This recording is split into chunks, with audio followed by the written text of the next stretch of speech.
এইটা লোকনাথ মন্দির থেকে দিয়েছে। এটা হচ্ছে বাবা লোকনাথের মালসা প্রসাদ।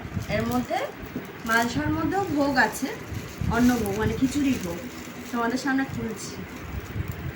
আর এইটার মধ্যে ব্যাগের মধ্যে আমি লাইন দিয়ে একটুখানি নিয়ে এলাম, কারণ আমার বাড়িতে কয়েকজন এসছিল, ভাবলাম যে তাদেরকে একটু প্রসাদ দেবো, কিন্তু লাইন এত পড়েছিল প্রসাদ আনতে গিয়ে তারা চলে গেছে বাড়িতে। এই হয়েছে ব্যাপার। এই দেখো, এটা হচ্ছে পায়েস।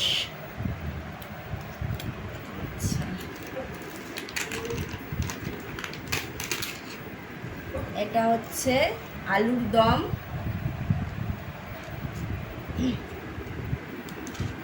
আর এই দেখো, এটা হচ্ছে খিচুড়ি প্রসাদ। আমি তো সকাল থেকে কিছু খাইনি, সে দুপুরবেলা পুষ্পাঞ্জলি দিয়ে এসে এখন একটু প্রসাদ নেব। জয় বাবা লোকনাথ।